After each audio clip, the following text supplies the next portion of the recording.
In this video, we're going to look at graphing the sine and cosine functions. And for most of you, this will probably be a review. So here we have a unit circle, which will be very useful for graphing the sine and cosine functions.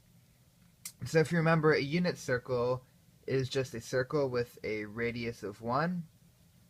And instead of the angles being measured in degrees, they're measured in radians. So for example, instead of having this angle here be 90 degrees, it's just pi over 2 radians. It might be a bit hard to see. So right here, 45 degrees would just be pi over 4. And so we have all the radians inside here, so all these values are the angle of the circle in radians. And then on the outside in blue, I have the coordinates of the point where basically this angle intersects the outside of the circle. And we're going to use those two numbers to graph the sine and cosine functions. So to graph these, it's pretty straightforward. So our sine and cosine functions are going to have a maximum and minimum value of 1 and negative 1. Right, since it's a unit circle, it's not going to go higher or lower than 1 and negative 1. And we'll just have our axis here. Alright. And so the way we graph these, each of these points here is going to be on the x-axis. And it depends on how much detail you want the graph to be in, but I'm just going to take basically every pi over 4 radians. So I'm just going to mark down pi over 4, and then I'm going to go to pi over 2, 3 pi over 4, pi, and then so on and so forth. And so yeah, I'm just marking down, it's going to be 3 pi over 2, 7 pi over 4, and then finally 2 pi.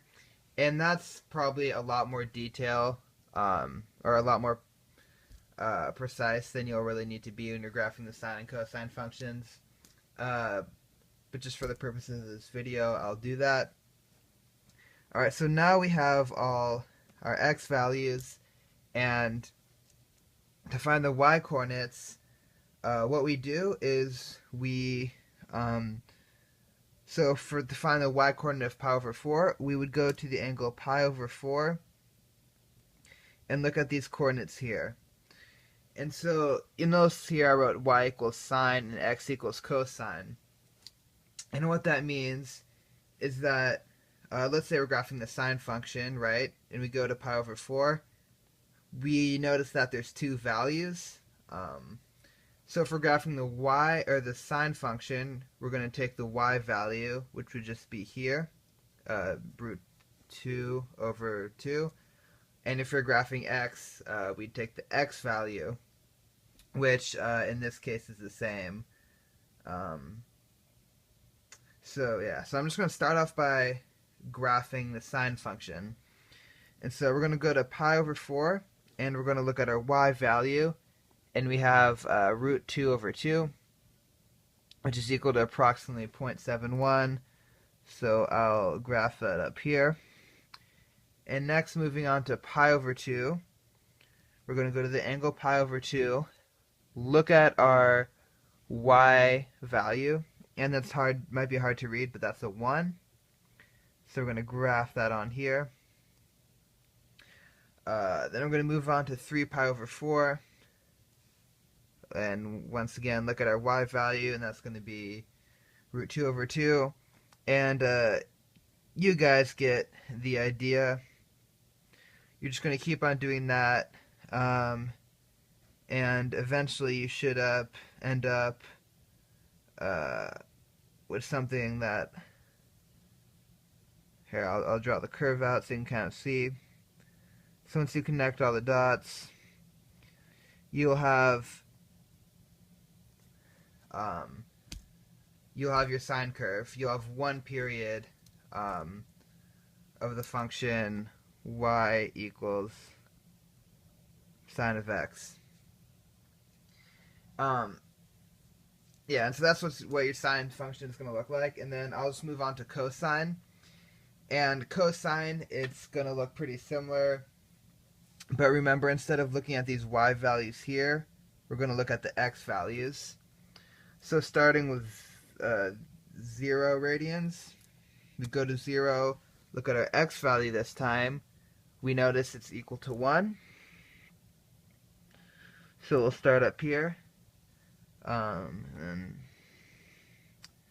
I'll just write this down as right there. So then we move on to pi over 4. Look at our x value. Pi over 2, root pi, or square root of 2 over 2. And so that's going to be the same value. Moving on to pi over 2, it's going to be 0. And you'll notice a pattern here. The curve is going to look pretty similar. It's going to intersect right there. I'll move back up here. And then all the way up to 1. And if we draw this curve,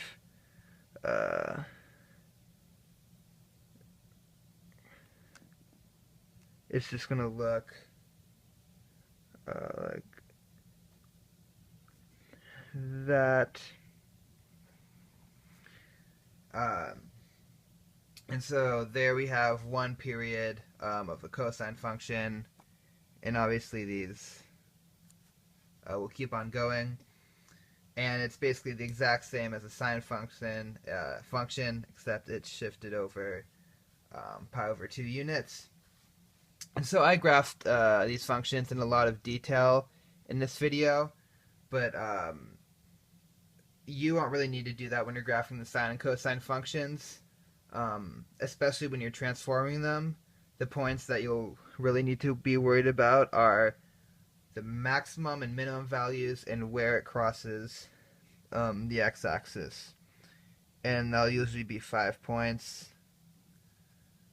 So right there, it's those points there. And so for the sine, once again, just the maximum, minimums, and where it crosses the x-axis. And so basically that's really the level of detail you'll need.